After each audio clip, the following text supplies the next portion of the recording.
ఆ గుణపం వచ్చి వెంకటేశ్వర స్వామి వారి యొక్క చుబుకం మీద కొట్టుకుని నెత్తురు కారుతూ లోపలికెళ్ళి గుడి తలుపులు రెండు మూసి కడిగి పెట్టేశారు. కొడితే మొత్తానికి స్వామివారి దివ్యలీల చేత తలుపులు తెరవబడ్డాయి. లోపలికి వెళ్ళారు, వెతికారు, పిల్లవాడు కనపడలేదు. అప్పుడు ఎంత ఉండేది కనుక గుడి. వెతికారు, వెతికి లోపలికి వెడితే వెంకటేశ్వర స్వామి వారి గడ్డం మీద పెద్ద దెబ్బ తగిలి నెత్తురు ఓడి ముద్ద కట్టి కనపడింది. చూసి అనంతాచార్యులు వారు వలవల వలవల ఏడ్చారు. స్వామి, నేను కొట్టానా? నా చేత్తో గుణపం పెట్టని పచ్చకర్పూరం తీసి అద్దారు రక్తధార లాగడానికి. అనంతాచార్యులు, నా భక్తుల చేతిలో దెబ్బలు తినడం కూడా నాకు సంతోషమేనయ్యా. అందుకని ఎప్పుడైనా వెంకటాచలం వచ్చిన వాళ్ళు నా గడ్డం వంక చూసి వెంకటేశ్వర స్వామి వారి గడ్డానికి ఉన్నటువంటి తెల్లమత్స ఏమిటండి అని ఎవరైనా అడిగితే నీ కథ చెప్తారు.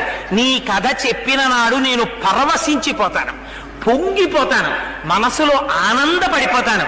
తన భక్తుల కోసం దెబ్బ